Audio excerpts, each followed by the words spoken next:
Povo do canal, seguinte, vou falar sobre o Zubeldia mais de antemão. Quero falar que esse vídeo, vou cortar ele e vou enviar lá pro Marcelo Geves. Ele cobre o Atlético Mineiro lá no canal Bicagalo. A gente faz uma comunicação legal lá quando eu preciso de alguma coisa do Galo. Ele me traz informação, ele precisa de alguma coisa do São Paulo, ele sempre me pede um videozinho, inclusive fiz um vídeo do Juan. E aí eu quero aproveitar, né, esse conteúdo, né, para falar sobre o Zubeldia, que pode acabar pintando lá no Galo, para trazer para vocês aqui. Então eu sei, Zubeldia já foi e tudo, mas acho que é um ponto até de debate, de uma conversa saudável. Eu quero muito saber a opinião de vocês, tá? Então, ó o corte. Vamos lá.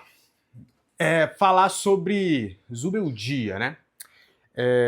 Nação atleticana, ou aliás, a massa atleticana tem, né, quer saber sobre o Zubeldia, né, a visão do São Paulo. Eu vou tentar trazer um pouco de algumas visões que a gente teve aqui desse um pouco mais de um ano de Zubeldia, para tentar, para o torcedor atleticano entender se vale a pena ou não, se ele já pode apoiar ou não a chegada do Zubeldia, e também trazer a minha opinião sobre isso tudo. Porque o Zubeldia, ele é um nome, hoje, dentro do São Paulo, ainda hoje, que causa uma divisão, um racha entre torcida e até membros da imprensa, né? Porque tem uma ala que defende a ferro e fogo o Zubeldia e que o tem como talvez um injustiçado, e tem outros que não querem ver o Zubeldia pintado de ouro.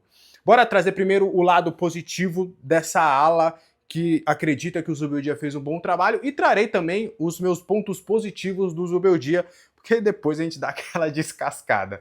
Mas ó, o lado bom do Zubeldia, em alguns momentos, foi talvez o resultado. E o resultado a gente pode trazer no âmbito competitivo. Por quê? O Zubeldia, ele disputa 2 Copas Libertadores com o São Paulo. A primeira ele cai nas quartas de final contra o Botafogo no ano passado, nos pênaltis, onde houve erros técnicos claramente dos seus jogadores. O Caleri perdeu 2 gols, tanto um no Nilton Santos quanto um no Morumbi, na cara do gol. Lucas Moura perdeu penalidade. E aí a eliminação saiu nas cobranças de pênalti. Outra Libertadores, ele fez a segunda melhor campanha, com a melhor campanha da história do clube fora de casa, e deixou o time classificado. Na Copa do Brasil, perdeu para o mesmo Atlético Mineiro nas quartas de final, um Galo que foi para a decisão, e aí depois também nessa Copa do Brasil, neste ano, deixou o time classificado.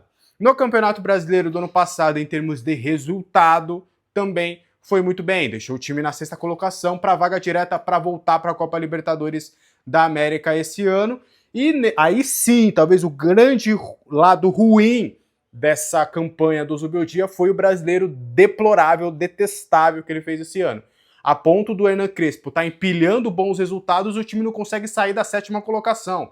Porque era bem ruim a situação. Quando o Crespo começa o trabalho, o time estava brigando ali bem na beirada da zona de rebaixamento, e talvez tenha isso também sido um grande motivo para o Zubeldia ter saído do São Paulo neste momento. E aí também tem o Paulistão, onde ele cai na semifinal no Allianz Parque, mas com o maior erro da história do VAR, para mim, que foi aquele pênalti do Vitor Roque. Então, se você for olhar, se o torcedor do Atlético for pegar a planilha, olhar ali, deixa eu dar uma olhada na tabela, o que o Zubeldia fez, talvez ele possa se animar, porque com algo que não é muito longe de Palmeiras, Flamengo e outros times, o Zubeldia conseguiu, em tese, entregar bons resultados. Só que aí esses resultados, na minha visão, são um pouco maquiados. Mas só para continuar nos lados positivos do Zubeldia, a interação com o grupo até hoje, cara, mesmo depois de 3 meses do Crespo jogando muita bola, os jogadores do São Paulo defendem o Zubeldia. Você não vai ver ninguém falando mal do Zubeldia, muito pelo contrário, ele era um cara que conseguiu trazer o grupo para ele. As pessoas gostavam do Zubeldia internamente, os jogadores tinham uma confiança muito plena no Zubeldia. Então, essa briga de egos, talvez, que pode acontecer no elenco profissional, o Zubeldia, ele consegue acabar com isso, porque ele chama os torcedores, os jogadores para ele. Então é um lado muito positivo. As entrevistas também do Zubeldia são muito esclarecedoras, ele fala aquilo que ele pensa, você pode concordar ou não, mas fica claro a ideia que ele quer para esse time. Vou dar um exemplo. Ele falou que ele não vê, por exemplo, ele não gostaria, não com essas palavras, tá? Mas ele falou, Jogadores ali para jogar de zagueiro e volante da base, eu não gosto muito. Eu gosto mais de jogadores de beirada que jogam na base, porque aí você tira ali, normalmente, a pressão ali no momento com bola desses atletas. É perigoso, cometem erros e tudo. E aconteceu. Ele não revelou nenhum zagueiro e nenhum volante. Ele não tinha confiança dos jogadores da base para essa função. Então é um ponto a ser considerado. Que ele é muito objetivo nas suas palavras e ele cumpre aquilo com que ele fala. Fora de ser um treinador que é um cara muito gente boa, pude já ter oportunidade de trocar ali algumas mensagens, conversas com o Zubeldia.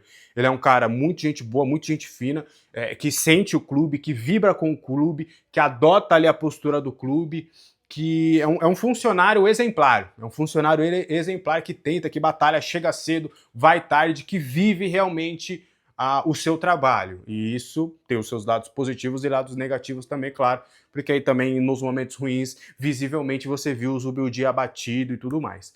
Não acredito que ele seja um cara teimoso em termos de ficar somente com uma formação tática. Ele pode trocar, mas isso não é uma variação de jogo. Tá dando errado, ele pode acabar trocando. Às vezes ele até demora para trocar, mas ele acaba trocando. Ele não é um cara totalmente teimoso que vai dormir com aquele esquema.